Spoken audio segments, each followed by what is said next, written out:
بسم اللہ الرحمن الرحیم۔ السلام علیکم ورحمۃ اللہ وبرکاتہ۔ محترم ناظرین، آج کی اس ویڈیو میں ہم آپ کو بتائیں گے ان 4 کلمات کے بارے میں جو زبان پر تو ہلکے ہیں لیکن میزان پر بہت ہی بھاری ہیں۔ ان کلمات کے بارے میں نبی کریم صلی اللہ علیہ وآلہ وسلم نے کیا فرمایا، ان کلمات سے ہماری زندگی کیسے بدل سکتی ہے۔ چلیں اپنی ویڈیو کا آغاز کرتے ہیں۔ آپ سے یہ گزارش ہے، اگر ویڈیو اچھی لگے تو ویڈیو کو لائک کر دیں، شیئر کر دیں، کیونکہ دین اسلام کا کام ہم مسلمان ہیں، ہماری ذمہ داری ہے ہم اسے سر انجام دیں۔ چلیں اپنی ویڈیو کا آغاز کرتے ہیں۔ محترم ناظرین، وہ الفاظ سن لیں جو زبان پر اتنے ہلکے اور میزان پر بھاری ہیں۔ سبحان اللہ، الحمدللہ، لا الہ الا اللہ، واللہ اکبر، استغفر اللہ۔ ناظرین، ان کلمات کا حوالہ کوئی عام کتاب سے نہیں بلکہ اس کتاب سے لیا گیا ہے جو صحیح، مستند اور صحیح ہے۔ محترم ناظرین، حضرت ابو ہریرہ رضی اللہ تعالیٰ عنہ سے روایت ہے کہ رسول اللہ صلی اللہ علیہ وآلہ وسلم نے ارشاد فرمایا، یہ کلمات سبحان اللہ، الحمدللہ، لا الہ الا اللہ، واللہ اکبر، استغفر اللہ کہو، مجھے ان تمام چیزوں سے زیادہ محبوب ہیں جن پر سورج طلوع ہوتا ہے۔ اب ذرا اس حدیث کے فوائد اور نکتے سنیں۔ یہ 4 کلمات اس قدر جامع ہیں کہ اللہ تعالیٰ کی تمام مثبت و منفی صفات پر حاوی ہے۔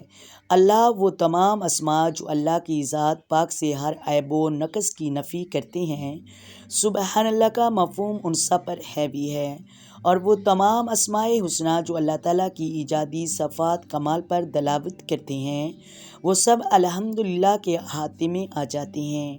اس طرح جو اسماء حسنہ اس کی وحدانیت، یکتائی اور اس کی شان بے مثال پر دلالت کرتے ہیں، ان کی پوری ترجمانی کلمہ لا الہ الا اللہ کرتا ہے۔ وہ اسماء حسنہ جن کا مفہوم مدعو ہے کہ اللہ تعالیٰ ہر وہم و خیال اور گمان و قیاس سے بند و بالا ہے، اس کی تعبیر و بیان اللہ اکبر کا کلمہ کہہ رہا ہے۔ اس لیے جس نے دل کے شعور اور یقین کے ساتھ یہ کلمات کہے، اس نے اللہ کی ساری ثنا اور صفات بیان کر دی۔ اس لیے یہ 4 کلمات اپنی قدر و قیمت اور عظمت و برکت کے لحاظ سے بلا شبہ اس ساری کائنات سے فائق و برتر ہیں جس پر سورج کی روشنی پڑتی ہے، لیکن یہ خیال رہے ان کلمات کے فضائل ان لوگوں کو حاصل ہوں گے جو اللہ کے احکام کے پابند ہیں اور اس کی منع کردی چیزوں سے اجتناب کرتے ہیں، لیکن جو لوگ اللہ کے احکام تعلیمات کو مد نظر انداز کرتے ہیں اور محرمات کا ارتکاب کرتے ہیں اور اپنی خواہشات کی پیروی کرتے ہیں، وہ محض کلمات کو زبان پر جاری رکھتے ہیں، اس اجر و ثواب کے مستحق نہیں ہو سکتی جو ان حدیث میں بیان کیا گیا ہے۔ اس کی بات تو مکمل وضاحت ہوگئی کہ یہ کلمات پڑھنے کے مستحق وہی لوگ ہوتے ہیں، انہیں ان کا اصل فائدہ حاصل ہوتا ہے جو اس پر عمل کرتے ہیں اور اپنی زندگی کو اسوہ حسنہ عمل کرنے والا بناتے ہیں، تو اللہ تعالیٰ ان کی دعاؤں کو قبول کرتا ہے۔ اور محترم ناظرین، آپ کو اس بات کا علم ہونا چاہیے کہ یہ کلمات اس وقت نبی کریم صلی اللہ علیہ وآلہ وسلم نے صحابہ کرام کو بتائے جب غریب صحابہ کرام روتے ہوئے میرے نبی کی بارگاہ میں آئے۔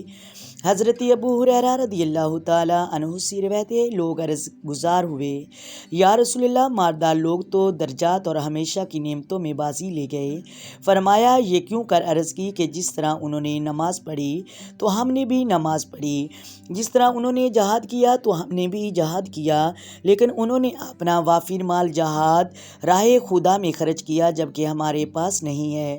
فرمایا، کیا میں تمہیں ایسی چیز نہ بتاؤں جس کے باعث تم ان لوگوں کے برابر ہو جاؤ جو تم سے پہلے گزرے ہوئے ان لوگوں سے بڑھ جاؤ، اور جو تمہارے بعد آئیں گے اور تمہارے برابر کوئی نہ ہو سکے، تو اپنی ہر نماز کے بعد 10 دفعہ سبحان اللہ، 10 دفعہ الحمدللہ اور 10 دفعہ اللہ اکبر کہا کرو، اور 10 مرتبہ لا الہ الا اللہ اور 10 مرتبہ استغفر اللہ پڑھا کرو۔ محترم ناظرین، یہ ہے اس کی فضیلت۔ نبی کریم صلی اللہ علیہ وآلہ وسلم کے بارے میں، ان کلمات کے بارے میں یہ فرماتے ہیں کہ مجھے دنیا میں کوئی چیز نہیں محبوب جتنے یہ مجھے 4 کلمات محبوب ہیں۔